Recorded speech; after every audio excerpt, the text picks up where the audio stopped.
Welcome, everyone. Thank you so much for joining us tonight. My name is Liz Kisak. I'm the director of the Humanities Institute here at USF. I also want to give a thank you to Jade Von Werder, who's working behind the scenes to make sure everything runs so wonderfully smoothly tonight. Jade, thank you. Welcome to our final event of the semester. Here we are in April, National Poetry Month, and I'm really pleased that we get to end with such a beautiful and exciting event tonight. We are already planning some great things for fall. Don't know if they will be in person or if they will be online, but stick with us and we will have some wonderful things for you beginning in August of next year.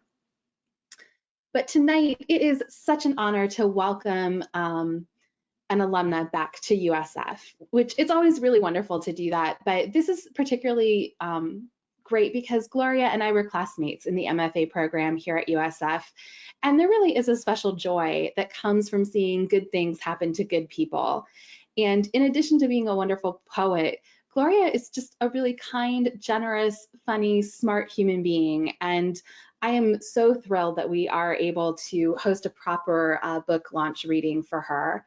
My only regret is that we are not able to do it in person and do it sort of as grandly as we'd like, but it's a wonderful achievement, and I'm very glad that the Humanities Institute is able to host Gloria this evening. Just a couple of notes before I introduce Gloria. You should see an option on your screen to ask a question.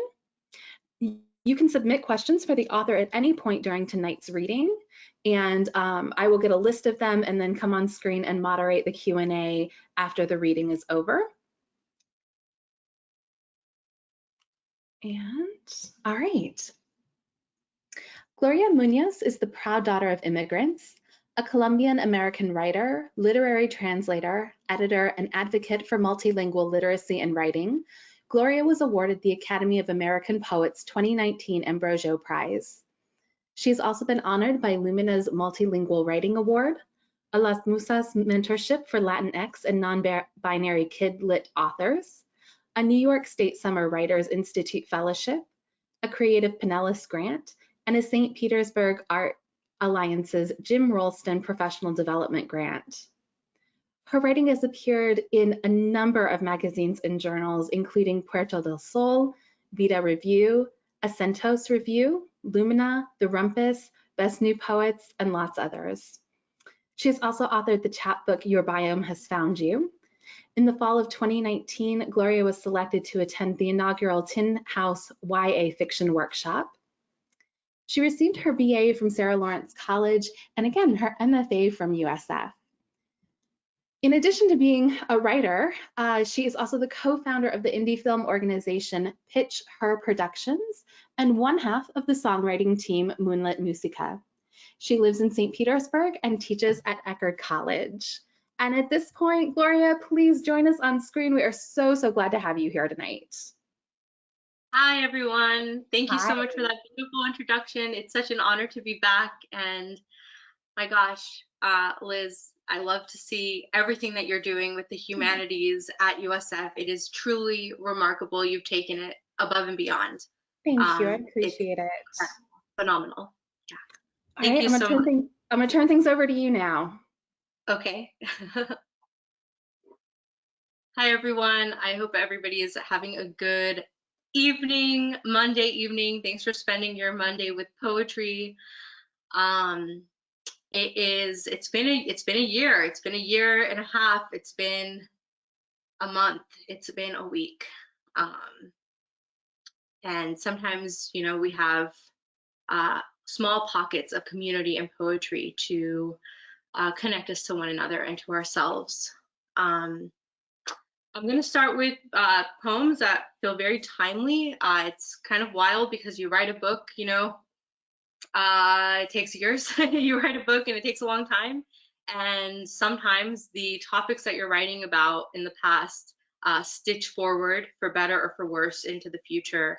Or in the case of the United States, when you're talking about a topic like guns and gun violence, this topic is now becoming evergreen, meaning that it is constantly in the media, meaning that we have a severe problem.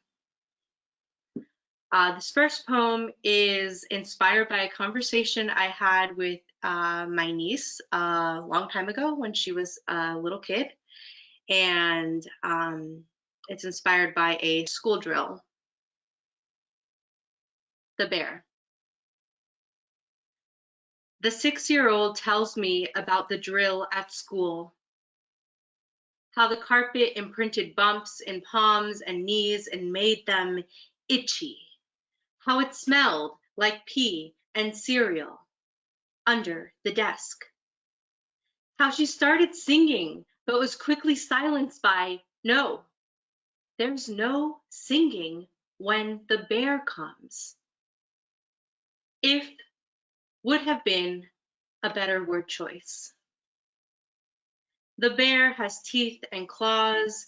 The bear is out for dinner. If the bear comes. Many of these children have never seen a bear, but they know they could meet one at any minute. And they know to become quieter, smaller.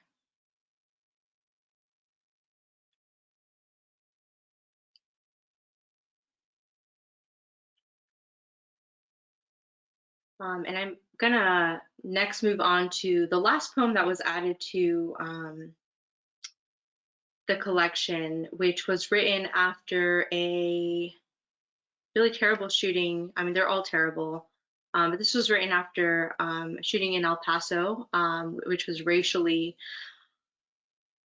charged, and it happened in a Walmart in Texas. So some of you might be familiar with what I'm talking about. And I was a very new mom during this time, and I was trying to figure out how to nurture and embrace and love and brighten and elude, joy in the life of a tiny human, while also grapple with the news, which I think is something that a lot of people, not just parents, I think all people, like, we have to balance all of these things, and we have to figure out how we process them, and we have to figure out what the hell we're going to do about them. I think that's the most important step here. Startle reflex. When you cry, I cry. When you eat, I eat. When you sleep, I read the news. A shooting, a shooting, a shooting, a shooting, a shooting, and then another. Children trapped in border camps still. The children brown, the gunmen white, your eyes blue like your father's. Will they turn brown like mine, like my mother's and her mother's and all the mothers that made us? When the flag is at half-mast, it is never for these bodies. As new Americans, my parents wrapped their daughters in cobijitas and thought, safe, seguro, seguro, sure. When I sing to you in Spanish, I am praying. When you're full, your head rolls back, your arm flings open like a wing.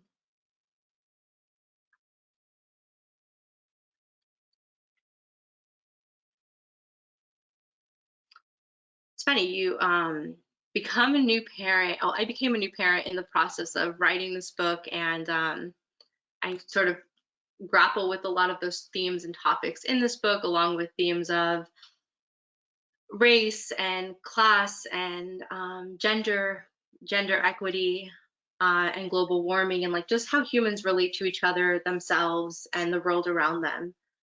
And oddly enough, like, I was like convinced, I was like, oh my gosh, I'm gonna have a baby, and then I'm just like gonna like take a hiatus and like not write or like not do anything. But there's so much like slowness and pause that comes with a young, tiny human. There's a lot of wildness too. I won't lie. There's a lot of like, oh my gosh, exhaustion, but there's a lot of slowness and there's a lot of deep observation um, that I've been able to really enjoy in those moments. Yeah, I'm still like going through it, processing it, and it's been really good. I feel like writing, if you're a writer, you're in the business of observing. So I feel like I've been taking a master class from my philosopher baby on how to observe better. I'm going to read a poem in Spanish. This poem is written bilingually. It is published in both Spanish and English. These poems were written in both languages over a very long time and reworked in both languages over and over and over again until they felt ready, until they felt ready for sending out into the world. So this next poem is inspired by some rhetoric that was in the news not too long ago when we had not this presidential election, but one before it, when we had someone running for office who was spreading a lot of really hateful rhetoric about people from other places. People who were being called bad and dangerous because of the color of their skin, because of where they were from, because of the borders they had to cross to get here.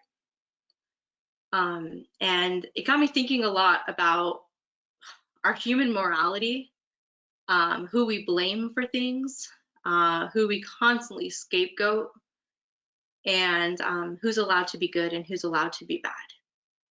And as the child of immigrants in America, this is something I've thought about all my life, is like be good. I've always tried to be really good. I like whatever I'm doing, not even good, it's like outstanding, like just crush it. And that's exhausting. To be totally honest, I think a lot of first-gen kids are really burnt out from that. But it comes from this type of rhetoric. So anyway, this poem grapples with that. And again, I'll read it in Spanish and then I'll read it in English. Los románticos. Estamos trabados y comiendo de todo. Una enorme bolsa de Chex-Mix, un tarro de aceitunas. En el medio de la cama hay una montaña de envolturas de chocolatines. Nosotros tres, durmiendo en nuestra basura, rebosantes, como ratas del subway después del juego de béisbol. Estamos trabados y comiendo el amanecer, mandarina, mandarina que consume a nuestros hombros paranoicos. Mientras nos enterramos uno al otro, otra vez, otra vez, otra vez, otra vez, en la arena. Estamos trabados y comiendo la reverberación, el sudor, las armonías, emo de la banda. La nicotina se pega a nuestro pelo.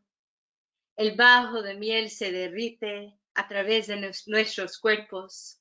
Somos una pila uniforme de pancakes.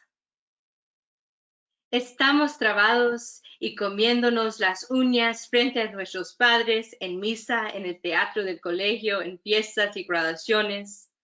Todos ellos nacieron en otros países. Estamos supuestos a ser mejor que esto. Nos colamos por la ventana de la cocina que sostenemos con una esponja silenciosa. Cada burbuja plateada susurra, sí, sí, sí, sí, cuando nos deslizamos sobre el lavamanos y entramos a la casa soñolenta. Estamos trabados y comiendo Milk Duds en otro show de medianoche del Matrix.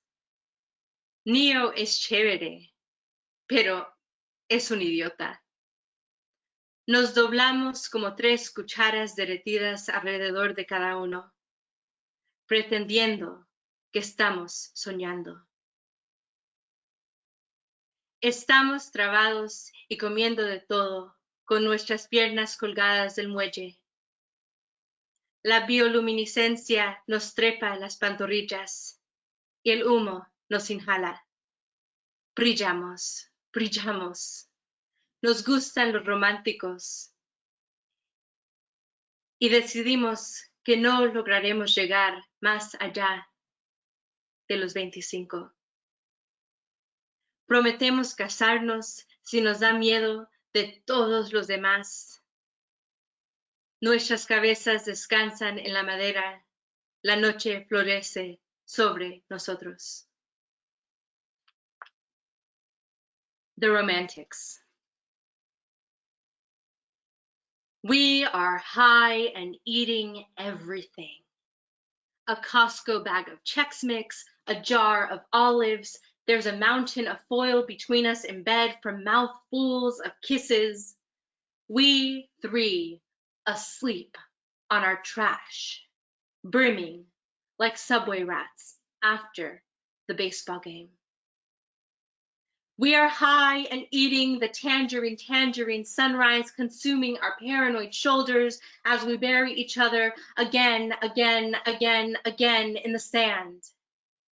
We are high and eating amp feedback, sweat, the band's emo harmonies, nicotine sticks to our hairs, the syrupy bass pours through us. We're a uniform stack of buttermilk pancakes.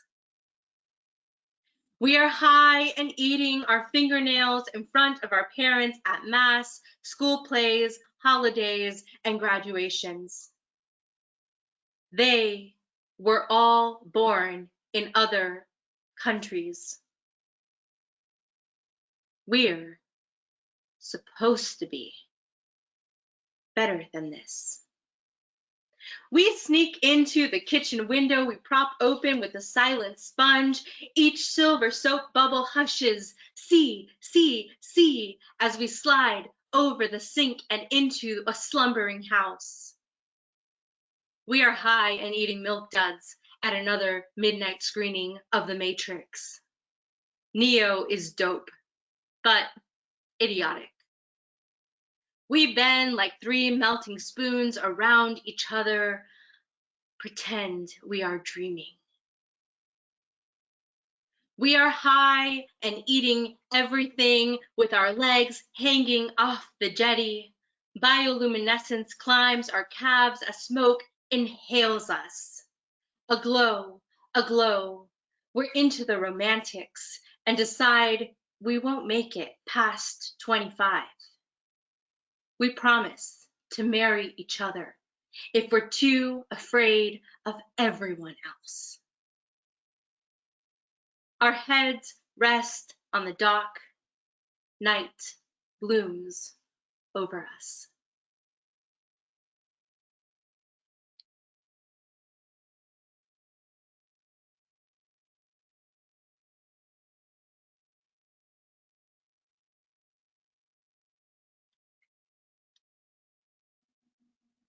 This next poem goes sort of back to the beginning of writing this book. And I really love eco-poetics. It's something that I study, that I will continue to study, especially as our climate crisis becomes even more urgent. How we write, how we sit with, how we observe nature will always be in question to me as a writer and as an artist and just as a human being. And this poem grapples with that and with motherhood, kind of thinking about it. I love writing in my car. I've done it forever. Like, I don't know. I think it's because like when I moved back from New York, I was like, I have a car again, I can drive and like sit and think in my car, and I do it all the time. Like I'm right, not while I'm driving, when I'm parked. And this poem was, the beginning of this poem was written in a Walgreens parking lot. So if you can envision that beautiful, buoyant W of Walgreens, you can envision that sort of kicked off the inspo for this poem. Signals.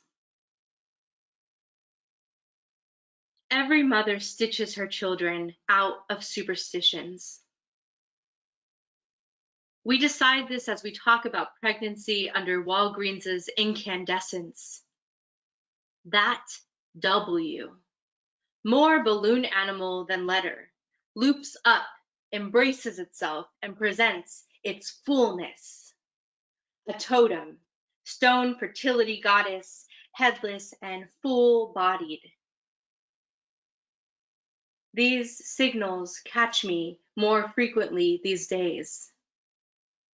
The curve of a grapefruit, the rev of an engine, peonies, aquarium seahorse, a quarter's ridge, a quarter slot, my neighbor's wind chimes, blue jay, a swollen tea bag, morning shower steam, malachite, mound on my nightstand, your guttural snoring, anything in bloom.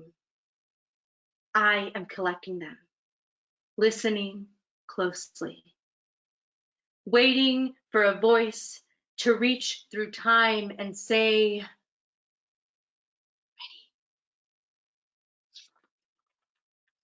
ready. I grew up with a mother who sought signals from everything. This Thanksgiving, my childlessness is on the table, wedged between the canned beets and empanadas. My molars crush the butter and salt from the Brussels sprouts. I add this popping of leafy heads to my list. I've known the names of my unborn children for years, yet saying them aloud feels elegiac. When I think of having a child, I'm confronted by the latest National Geographic centerfold of ice floes detached from an iceberg. Lost in the continuously dissolving world, I keep collecting the shape of tea leaves, rain clouds, creased lines my hand makes when it's balled into a fist, meaning maybe my body is only meant to carry my ocean.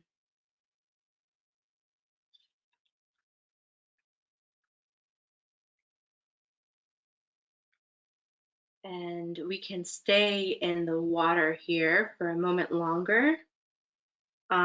This next poem was written, I really love words and words with odd meanings, as most writers do. And when I learned about this tool called a priest, which is used to kill fish when they're fished, when they're caught, I guess. There's this tool called a priest that is used to kind of bam, knock them over the head. And I was like, holy shit, like what? Why? Who named this tool a priest? And that stuck with me, and voila, a poem was born out of this. Looking at fish. 1. Line them up on their sides and keep your knees soft, tilting for balance, hovering over their creamy, iridescent bodies. See how they glint against the teak floorboards. Strike their unnumbered heads with a tool called a priest. They will be silent, with one unblinking eye. Watch them, watch you, watch them, draining into the floor. 2. The salmon run is a frenzied sequence pulse against time. Through thousands of upstream miles, infinite heartbeats. They fuel themselves with their chainmail. They transform into scarlet arrows magnetized towards the familiar smell of home, to spawn, to die, to begin again on their natal gravel grounds. 3.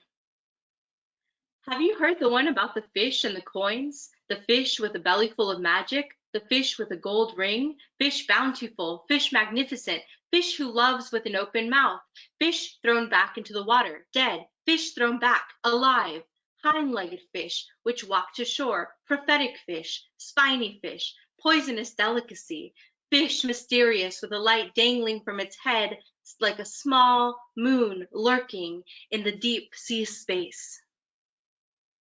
4. Our earliest ancestors swam, and we all hang umbilical. We grow legs, separate our fingers, are suddenly reeled into living. And let's stay in the water for a moment here.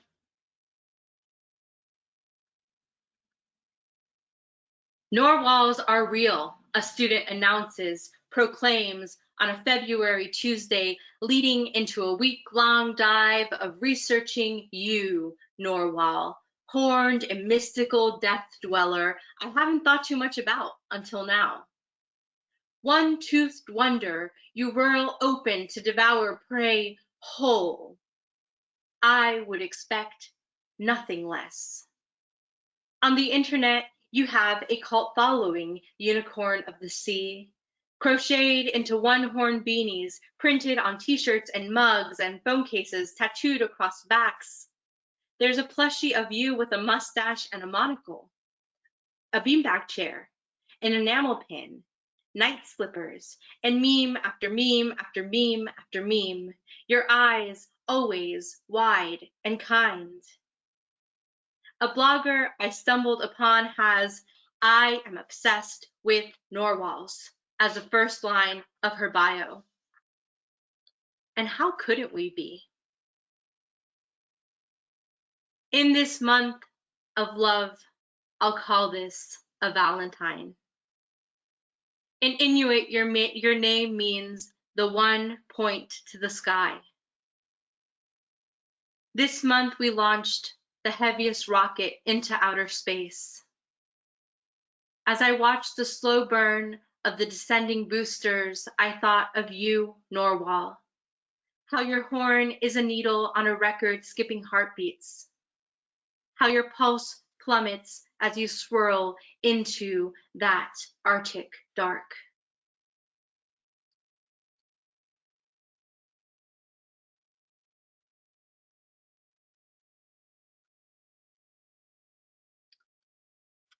This next poem is in form. It's a form called the glossa or glosse, I believe is how you would say it in English, or a gloss poem, but in Spanish it's a glossa, and it's an old Spanish form. It's a form from Spain in which you have 4 lines of a song or a poem, and those 4 lines are kind of stitched into your stanzas. They become the last line. 1 line per stanza becomes the last line of each one of your stanzas. And I wrote this poem and learned about the glossa form in Professor Jay Hopler's class, and really, really fantastic class and educator, and he had us all find out about forms, research forms that we did not know very much about. So this was mine, and this poem started then and then became this. So the 4 lines come from Dana Levin's Banana Palace, which I really love that book, and highly recommend if you haven't read it yet. Please do yourself a huge service and check it out. So here are the 4 lines. I think about you a lot, future person. How you will need all the books that were ever read when the screens and wires go dumb.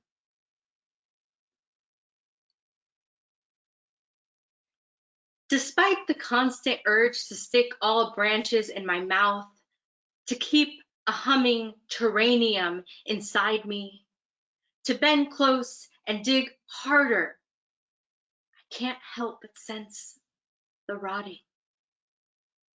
I think about you a lot, future person. What happens when the rooting powder doesn't work its magic?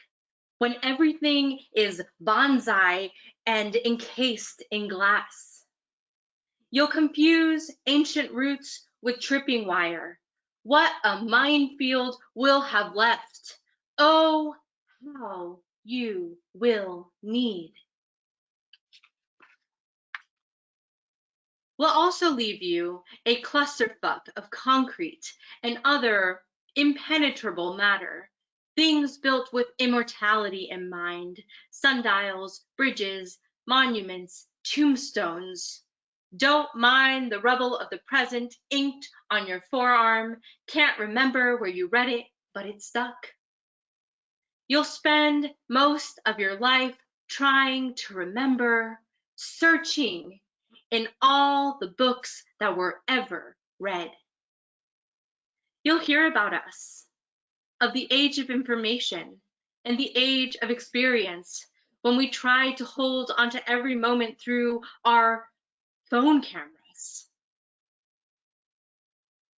I don't know how you'll feel connected when the screens and wires go dumb.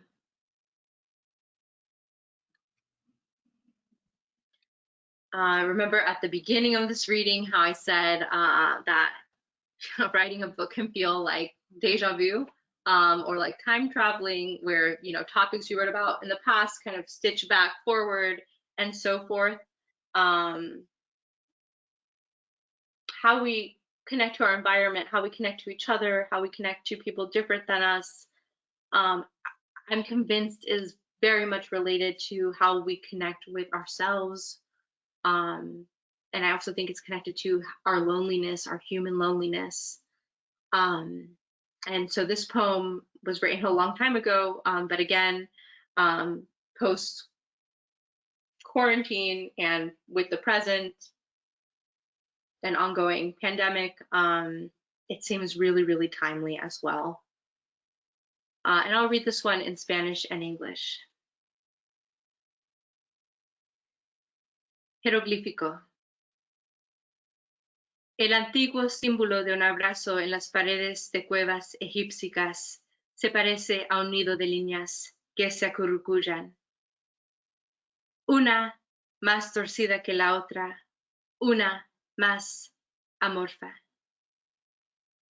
Para resolver nuestros problemas de desconexión, el gobierno distribuirá capas que se llenan de aire para simular un abrazo a cada persona solitaria.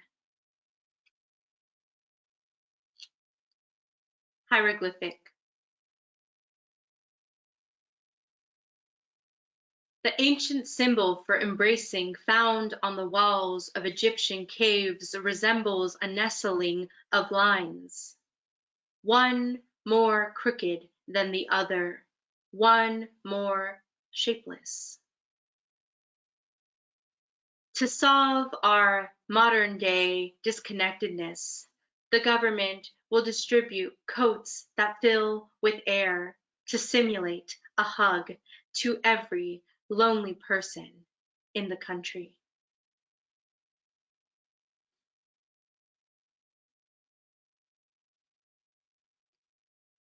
This next poem is a found poem, which if there's students out there, a lot of you have probably written found poems. It's a really wonderful introduction to poetry. It's basically a poem that you write via found text or via heard text or via text that you read on a walk that you go on, and you just start collecting phrases and things and putting them together, and you create a poem.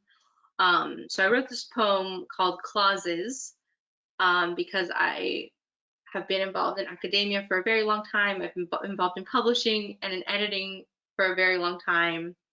All of them are very dominantly white, dominantly male industries. And this is a just found poem of snippets that have been said to me, around me, and a few are from very close friends, which I was just, when they told me these stories, I was like, what is going on? So I just started collecting them, and this is a found poem. Clauses. When asked to get into it, when told not to care, When the committee asks if I'm planning to have children before. When told to speak up. When told to take it easy. When asked, why do I care so much? When taken aside, when asked in a whisper if I was offended. When they don't ask me to join just because. When a man uses air quotes around feminism. When a man uses air quotes around racism. When the editor asks me to tone it down. When the editor asks me to spice it up. When the case is interrupted. When the charge is dismissed. When the issue is met with silence. When asked if I'm okay.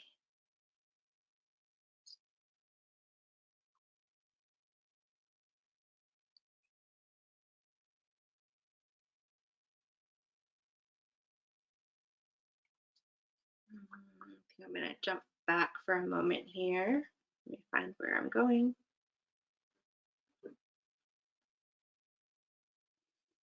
I'm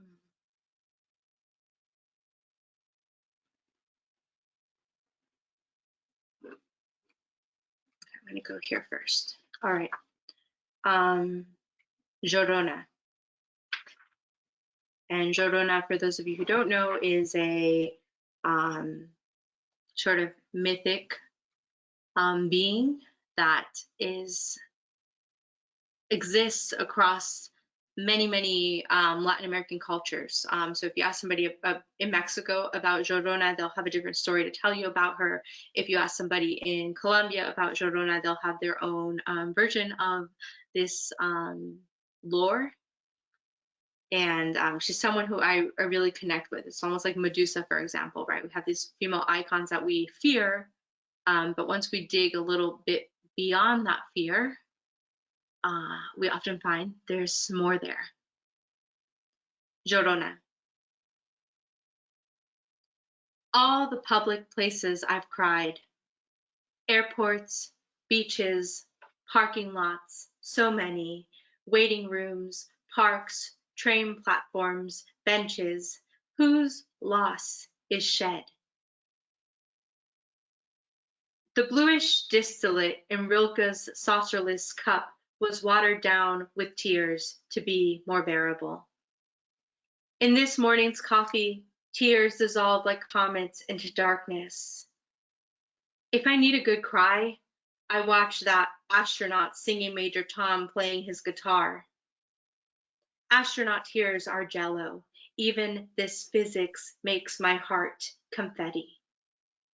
You're too emotional, you said as my eyes irrigated the flower beds in India, Colombia, Chile, Japan, and the Philippines. You can still hire a professional mourner. Crying in public ought to be easier. Designated treetops or hilltops might help. Or an hour of tears when we can howl in unison and then return to our diluteness, I mean dailiness. Crying is inevitable when headlines read like requiems. When Xiocotl prophesied the conquest of Mexico, all she could do was cry.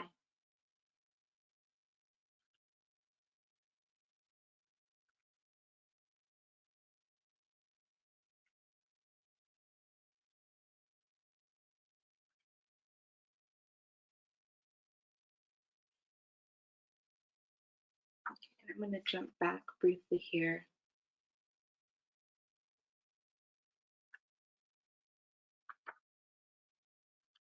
Here we go.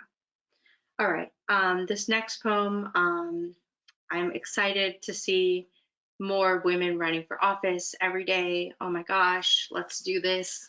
It's so exciting. I'm excited to see more women of color running for political office locally as well. It's revolutionary. We're going to change the world. It's happening already. Recently, we had a woman run for president. It was incredible. She was a white woman. She had a political background. She had all the pedigree of someone who could run for president in this country. Yet she was dragged through the mud. And, you know, this is despite whatever side you vote on, seeing billboards of the first woman running for president, with her eyes scratched out or with her eyes turned red, or in a orange jumpsuit, where she's being accused of being a murderer, is pretty jarring. And I just hope for all you young people out there, we are evolving. This happened, and this is how women are treated in the public eye. We know that, but there's still hope. Anyway, so seeing how this white woman with a political background was treated as she was running for president made me wonder, what if she was Latina? What if she was from anywhere else? How badly would she be treated then? I can't even imagine. You know, and this was a few years ago, and now we have a vice president who's a woman, which is awesome to see. This is called Latina Hillary. Latina Hillary wants to shout, "Sí, se puede," from the podium, but she's too afraid her ratings will plunge, so she purses her lips between sentences and posts only photos of maple trees, though inside she's all palmas and papayas. She wears navy and white.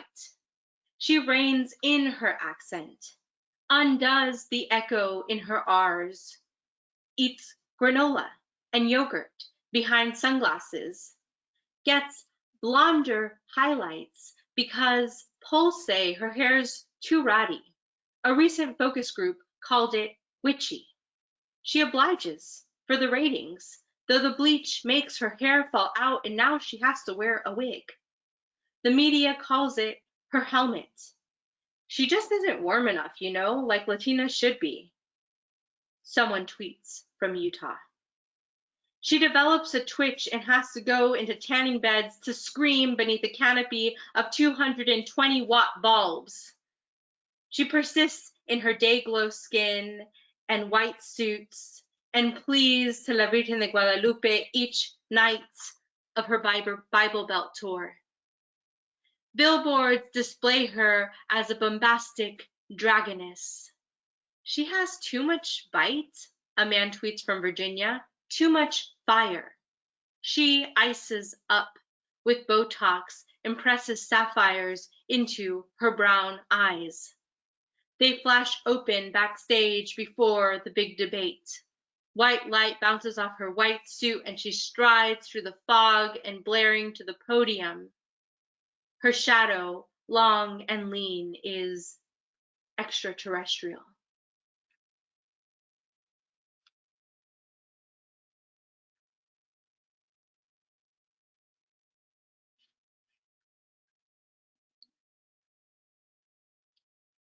This has been a year of loss, as many of us know. And I'm going to read two more poems. I'm going to read one poem that's a sonnet sequence, which means it's a series of linked sonnets. And then I'm going to read one more after that. And this poem here deals with loss. It deals with great loss of somebody who I was close with. Because it's been a year of loss for everyone in the entire world, I encourage you to take some time here. If there's somebody you lost this year, this past year, or recently, or if there's somebody who's just far away who you would like to kind of hold some space for, please, I invite you to make room for that person.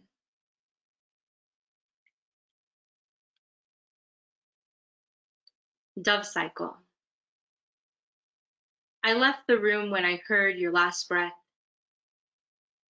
Hereafter, must I think of you as skin left in the room? Mi viejo, dark and thin, on this evening I remember your death. The feet in the procession drag beneath your bones and combed hair. Shrunken women pray to not be left behind like her. Others say you got just what you deserved. The thread of rain rings petrichor, wafts of green. Angry. Your children are angry with you as hymns are sung, hymns you loved at Mass. Oh, how you sang them in your hospital bed. And it doesn't rain, and no one sings, and her tears won't let me look away. In pearls and iron gray, your widow weeps with no sound. The sky is in her, or she's in the sky. She's Spanish moss, she's morning dove in a thunderstorm, thundering. My mother is in navy. I search black tunic and growing belly for my friend who once danced in heels and tight silk till dawn to dirty beats. She's marbleized with the sun and another on the way. 2 seats back in a borrowed dress, I peel copper polish off my nails, the color a penny for your thoughts. I'd give many more to know yours about him, someone you never knew, holds my hand like a cracked shell. I'm at your funeral with a man you never knew existed. He's polite in a way you might have found condescending. He insisted on coming. Abuelo, you died believing I was still in love with the long-limbed boy who smoked on the rooftop and read epic poetry.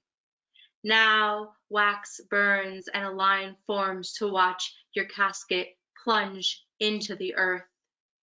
Once you have been pushed deep enough, we'll shower you with dirt, roses, holy water, and gardenias. This will feed you now. I want to crawl through time and space to learn your secrets. I'll find you wandering in a palace on a garnet shore. You in a palace dressed like a young Maharaja, big eyes full of mischief and eyeliner, prepared to sail off into the unknown. But all I can think of is that skin left in the room, graying, sweating cold, cleft, cracked, yellow toenails, dried rust in your throat, your body a wrung-out scarecrow covered in bed sores. Teach me again to gamble. Teach me how to play scratch-offs, when to plant flowers. Let's pretend to smoke chalk sticks while reading novela subtitles. Give me riddles that make me roll my R's. Feed me mate or any herb. And then I laughed at your funeral. And yes, I laughed when the doves that were supposed to fly out of a wooden box and over your grave as you were cradled down into the earth did not. Later, we learned they died in the dark garage of a forgetful woman. We said a final prayer for you as a pitying of doves scratched and beat wings hard inside a car trunk somewhere. A bloated and breathless pile of plumes, still warm. And you, with your nails trimmed and your eyes sewn shut, made me smile. Still, no one ever told my grandmother about the birds or the woman you had. No one told my grandmother about the birds, the ones who stopped eating to fit. I mean the women who stopped eating to fit into black seam stockings, taken to hotel beds and dressed up for parties and family dinners in front of the women who had your 4 children, who worked factory jobs, sewing, selling, lining up, keeping face, when you lost everything, who changed your diapers when you became a 78-year-old child. Still, no one said a word. You were bred, they said, to love horses and women. Galloping in custom European souls, you win, you lose, you win, you lose, you win, you lose, you win, you lose, you find faith in every folded paper clipping. The lottery tickets, cassettes, and newspapers you never let go. You didn't leave me white gold or sapphires in a metal box, but a suitcase full of letters, stamps, photographs. That night the phone rings. It's your brother calling to say goodbye. And you who can no longer speak without choking, screech, moan, hit your head against a pillow, rocks are falling from the sky, and you have been hit in the stomach, rosary held tight. I left the room when I heard your last breath.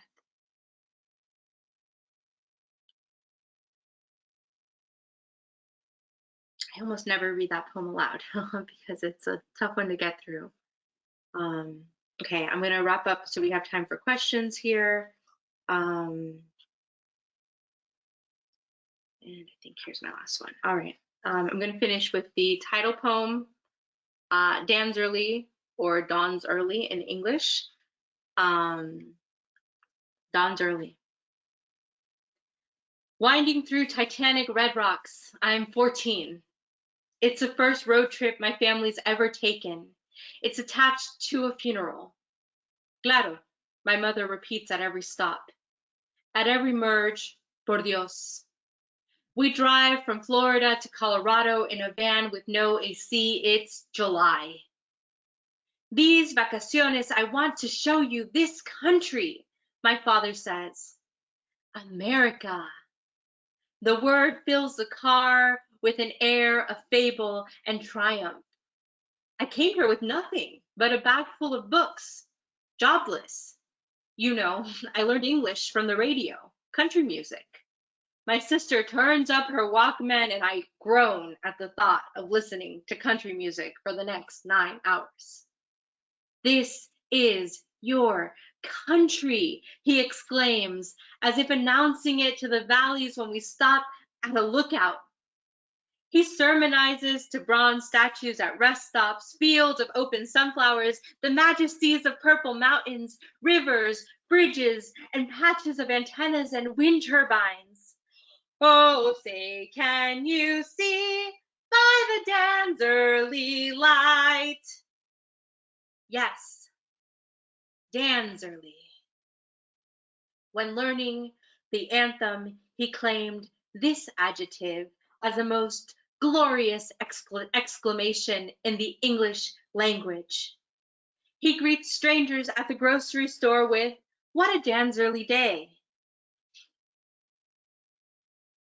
The afterglow of sunsets, Danzirly. The trailing of hysterical laughter, Danzirly. A pelican's wingspan, a coupon mailer, gliding a knife on the surface of a new tub of butter, all Danzirly. He now knows it's dawn's early, but on this road trip it's a mystical compound. We attend the funeral, bagpipes, tears, estranged family glances. Back on the road, he continues, for the land of the free and the home of the, driving too slowly at every speed trap. After 22 years in this country, he is still afraid of cops. We rehearsed a protocol, just in case. Act over patriotic. Smile. He continues talking like a loro mojado, as my mom says. The drive back is full of stories of factories he's worked in. He glosses over discrimination. This is your country, he repeats, in the accent I watch people imitate and smirk at, electing to speak to me instead of my parents. You are American, he says. Not naively, but brazenly grateful to live under this dawn's early sky. Thank you so much.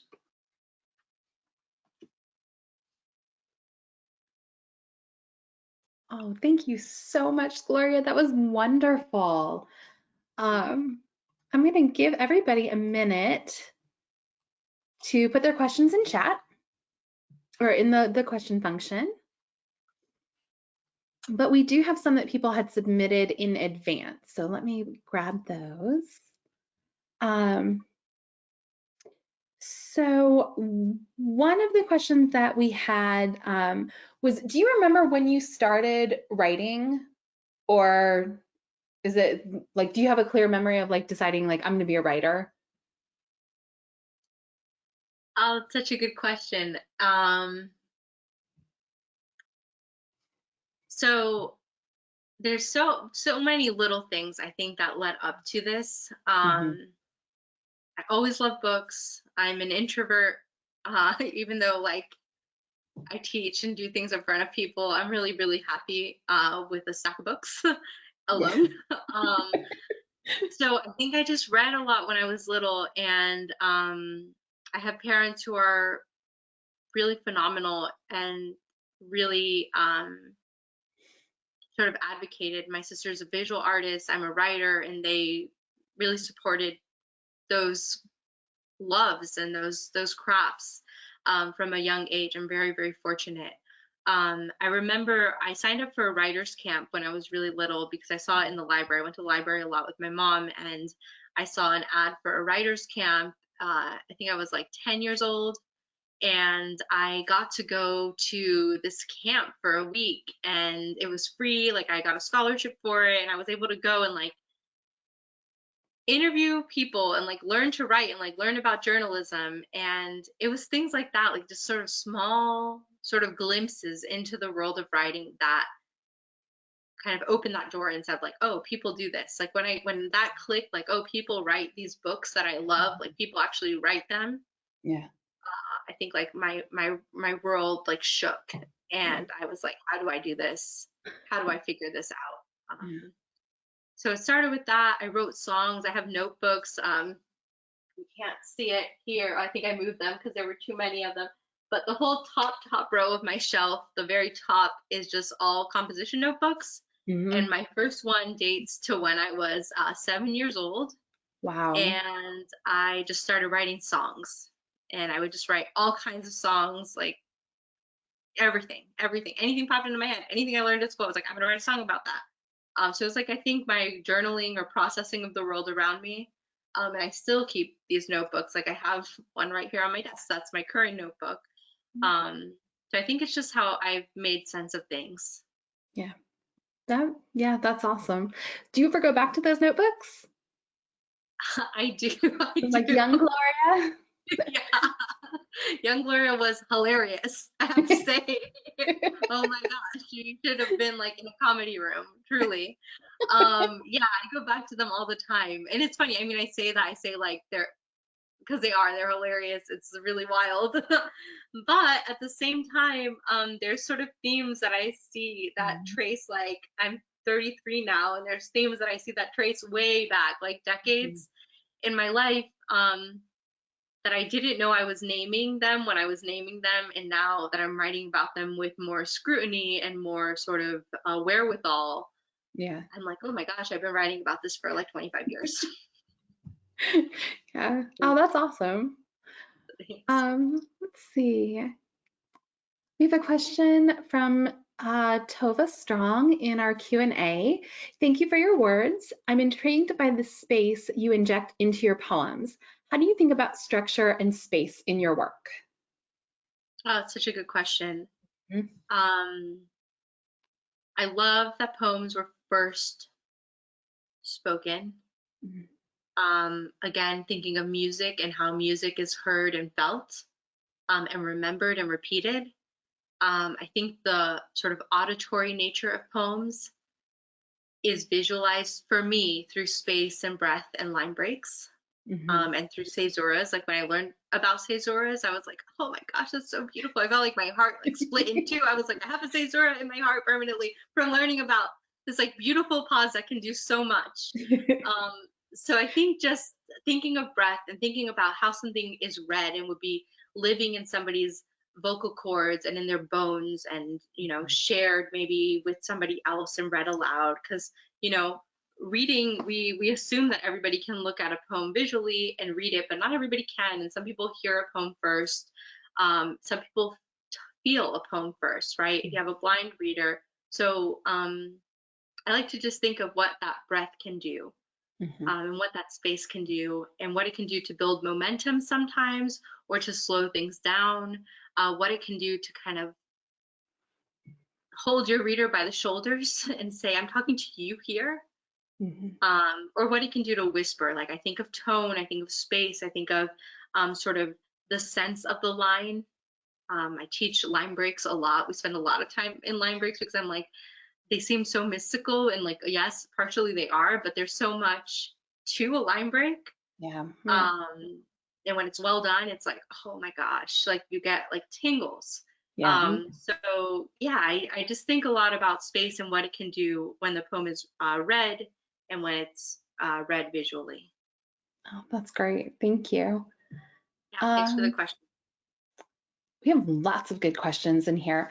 Okay, so several people have asked about what it's like to be a bilingual writer. Specifically, do you have a preference in terms of reading things in Spanish versus English?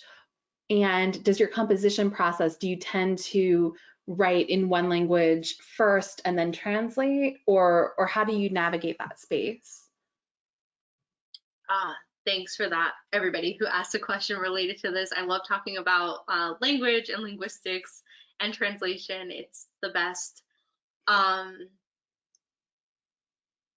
I grew up speaking both languages. I spoke Spanish first at home and then learned English at school, and then didn't want to speak Spanish at home when I learned English at school. It was constantly like going back and forth when I was a kid. And then I started listening to music in Spanish. I fell in love with like Spanish pop artists and just the way things were done. It was like feel like music again was like the gateway for me into poetry in Spanish when I was like, oh my gosh, like lyrics that I could never imagine hearing in an English pop song are in this Spanish pop song, and they're so poetic and like they're like just like triumphant, and it's almost like hearing Lorca like sing a pop song, just like so full of metaphor. That hearing that and just being really into music, I've always been very into music. In high school, I was just like, how are people doing this? Like, and how do we do this in English? Because there's a disconnect between the languages. Like, they're just very different, Mhm. but also, you know, similar in a way. Um, so I think that curiosity, that investigation of language and thinking like, how is that done, is what pushed me to be interested in writing bilingually, in translating.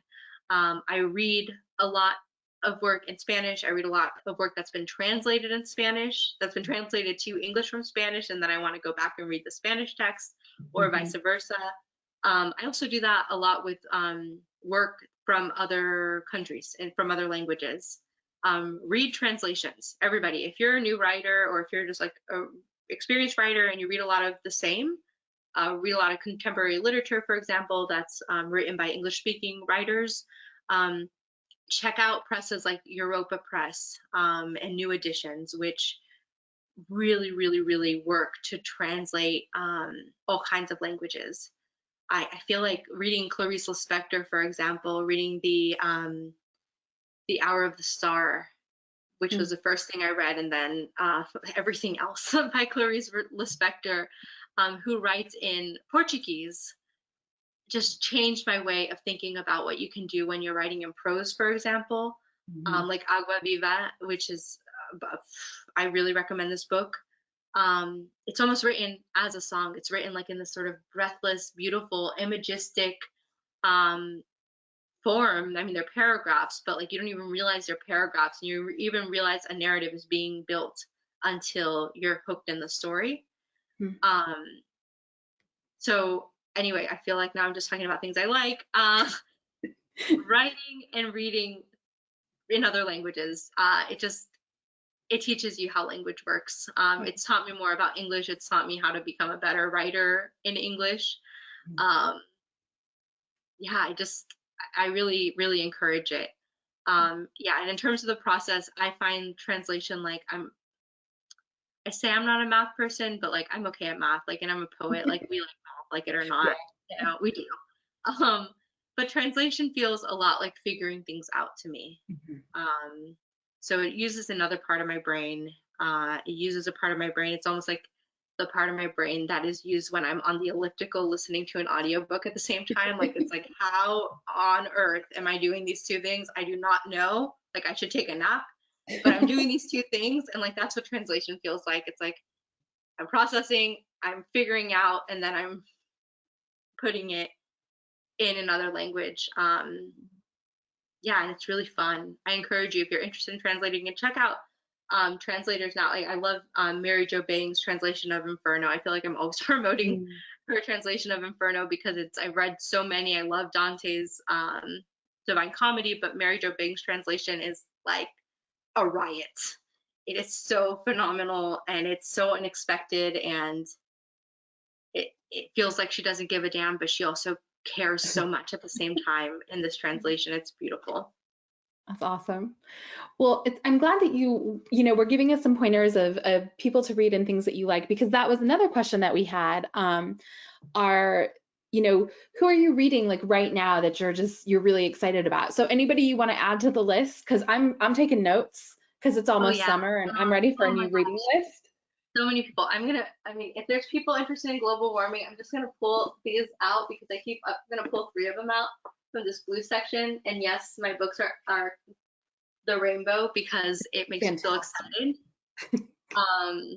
First book, which my wonderful friend Nicole recommended, is Pachinko by Minjin Lee.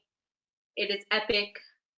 It looks big, but you will devour it and then go back and then go back and then go back and read it. It's really, really, really well done. Oh my gosh. So highly recommend Pachinko if you haven't read it. I read a lot of fiction, even though I write poetry. I read a lot of poetry too, but I read a lot of fiction. Rising, which is from Milkweed, which I love almost everything that Milkweed publishes. If you are interested in climate change and in living in a coastal region, as many of us here are, this writer, she's a journalist, she went around to coastal towns all over the US and did like a deep dive and wrote these like stunning, research heavy lyric essays about this experience, and it is crushing, but it's so beautiful. Rising, really recommend. And then I love this book, which I want to now read in Spanish actually. It's YA and it's called Dealing in Dreams. And it's written by Lilian Rivera, and it's phenomenal. It's like a little bit of fantasy, sort of this imagined like dystopian wild world, but it's injected with so much hope in a way that I don't really see in too many dystopic works. It's not like Handmaid's Tale, which I also love, but it's not like Handmaid's Tale. You're seeing dystopia, but you're seeing young people. That's something that I'm like seeing more and more in books. I love YA. I think I love YA because young people are going to change the world. Like, they already are doing it. And like, we're beginning to see those characters in these books. They're not tired. They're not jaded. They're ready. They're not everything that adults say that they are. They aren't. And this book really shows that. That's great. Yeah, I do think it's so exciting to think of like a generation coming up having read these wonderful YA novels where like the adults just aren't getting things done, and so the message is sort of like, if they want to see change, they got to do it. Yes. Yeah, it's really, I'm excited for those kids to just get a little bit older where they can start really impacting some things at a major level. because Absolutely. I think Yes. they're reading literature that's getting them ready Yeah. for And we it. need to support them. Everybody who's in here, like shaking their heads right now, like when these people are running for office, when they're asking for your help, step up. You have to help these wonderful young leaders. Yeah, I agree. I wondered, I mean, you talk about, you touch on so many different points of, you know, disparities and discrimination and things like that. I wonder if you're comfortable talking a little bit about your experience as a writer, as you said, in a world that's predominantly, dominated by white men. What has your experience been like? You know, as a woman and as a woman, from Latin heritage, like how is that? Have you encountered things that have surprised you along the way, I guess? Yes. The short answer is yes. Um, I mean, clauses, the fact that it's like Yeah. a found poem and people are like, what? I'm like, oh yeah, like, and this is the tip of the iceberg, Mm, because it's what I'm able to write, what I'm able to write to protect myself and just for myself. yeah. Yeah, it's something that like the more I look back, the more I realize it. I started an MFA program in New York in the first before moving to USF, before transferring to USF, and I ended up leaving it because I had a professor who continuously was like myself, and there was a Asian slash Latinx student also, and she was a white woman, this professor, and she repeatedly bullied us and Mm, repeatedly made us feel like our work was nonsense and questioned every single move. And yes, we were grad students, but we were trying things out as one should in workshop. yeah. And anytime there was any cultural reference, any word in another language, she like shut it down. Wow. And not even shut it down. It was like to a degree that like I can't like I'm like still to this day I'm like, what did that happen? Wildly. It wasn't until like almost a decade later where this other student who now does a lot of freelance and is really doing wonderful things Mm. in journalism reached out to me and was like, hey, do you remember this? And I was like, yes. I was like, thank you, because I haven't spoken these things aloud to Yeah, anyone. And for a long time, I thought it was me. I was like, I'm too sensitive. It's typical sort of gaslighting right. wording and thinking. Um, yeah, absolutely. It's been happening since college. I mean, I've had teachers from a very young age sort of question my reading ability and writing ability because they're like, oh, you use grammar so differently, or oh, you did this in a sentence. Like, I can tell that English wasn't your first language, or I can tell this, and I'm like, well, thank you. Like, that makes me feel wonderful. Like, I had a great teaching moment. Like, I don't know how to respond anymore. Right. Yeah, and I feel, now, thankfully, I feel like I have sometimes, because I'm still sometimes knocked off my feet, but sometimes I feel like I have the words and the confidence to say them. Yeah. Whereas when I was much younger, I feel like I was kind of bulldozed. I feel like a lot of young people, a lot of people from other places, and a lot of people who have parents from other places who just kind of live with both cultures back and forth.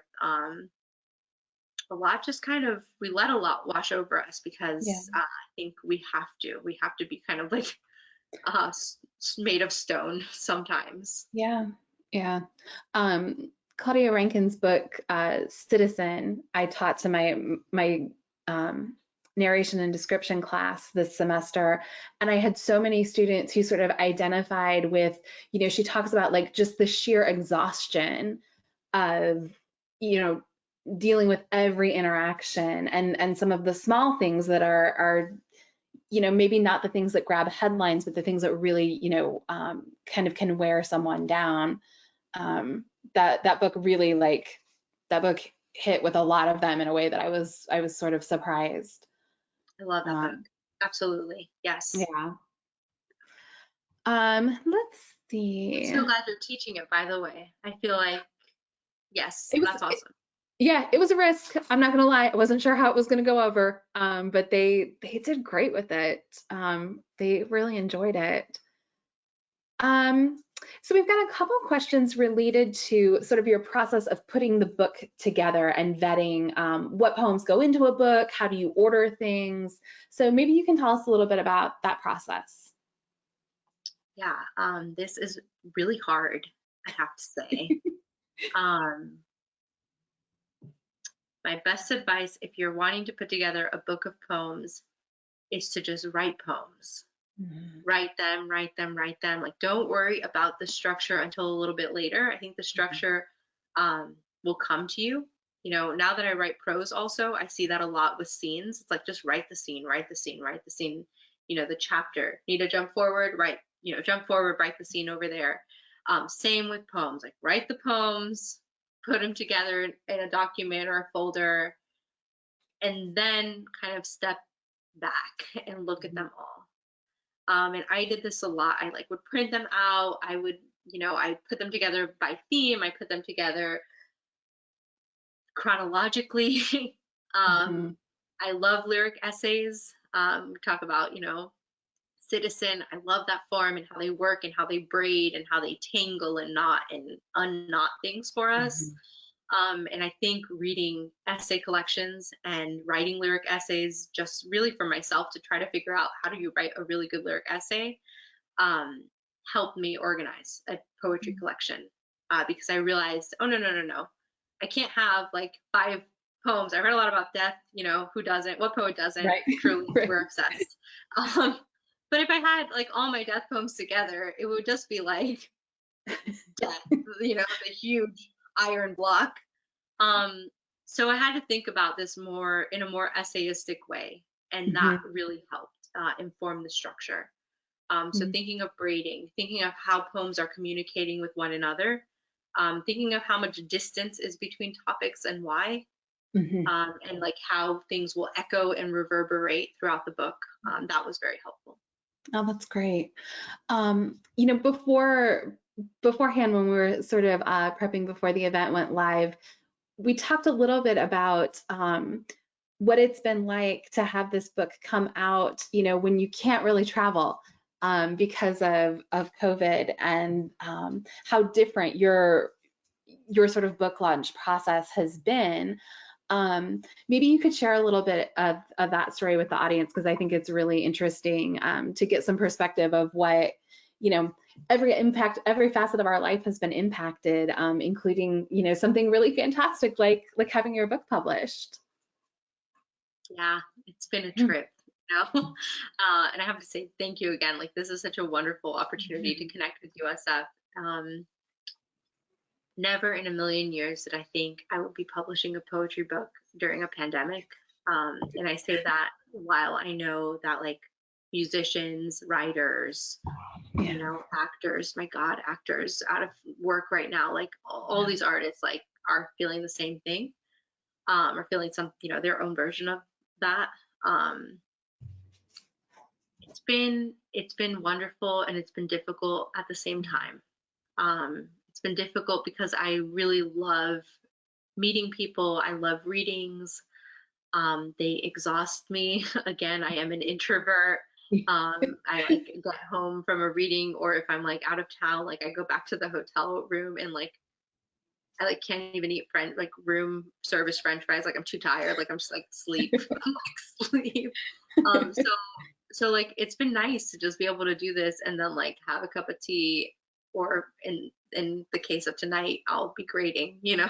yeah, But it's been nice to just be able to kind of be like in my home and also to connect with people from all over the world. Like, I'm not gonna lie, that's phenomenal. Technology sucks in a lot of ways, but it's very cool in yeah. many ways, and this is one of those. um yeah, but it's been bizarre. I've been kind of processing it as I'm going. Something I notice is like I find this interaction like for Q&A so joyful. Yeah. 'Cause sometimes after a reading, you know, you get a lot of questions, and then you have someone talking to you, someone talking to you, someone talking to you, and it feels Yeah. really wonderful. But by the end of it, I again am like, oh, I'm like, what Yeah. happened? Um, So the physicality of it is less exhausting. Yeah, I agree. I mean, I'm also, as a fellow introvert, do sort of love um, the not having to leave the house and the safety of being in your home, and you can just sort of focus on one thing, and then when you're done, like, your couch is right there. um so yeah, I mean, there's been so much that's been awful. I think it is nice when we can kind of find those little tiny little nuggets where we can say, okay, well, this is at least this part of it is maybe makes it a little more tolerable. Yeah. um And I will say, like, as a writer, like, getting to see readings by all these writers, right. and concerts by all these musicians without, like, traveling, that like, people who I wouldn't necessarily get to see, Mhm. has been incredible. Yeah. If you follow Jason Reynolds, the YA writer Jason Reynolds on Twitter, I feel like every 3 days, or I feel like constantly every Friday, but every couple of days, he'll post who's doing a reading online tonight. And there's like such a wonderful thread there. Oh, that's great. So you can just go and like pick out a reading and just put your pajamas on and listen to anyone read. It's so incredible. Yeah, no, I think, we're going to take the silver linings wherever we can find them. Yeah. Um, well, so there are so many wonderful compliments and comments about how much people have loved this reading tonight. I'm going to make sure to send them to you by email, but everybody's has really, really enjoyed this. And I know for me, it was just a wonderful sort of shot of inspiration. And I'm so glad to see, like I said, great things happening to great people. It's wonderful. So yeah, so I think we'll wrap up there. And Gloria, again, thank you so much for spending your evening with us, sharing your beautiful, beautiful words and your insight into this sort of crazy world we're all navigating together, and just really appreciate everything you've done. Absolutely. Thank you so much for having me. This has been a joy. Thank you. Thank you. And to our audience members, thank you all so much. We appreciate having you here with us tonight. And we will see you in a couple months with fresh events in August. Bye. Good Thank you so night. much. Take care, Liz. Bye.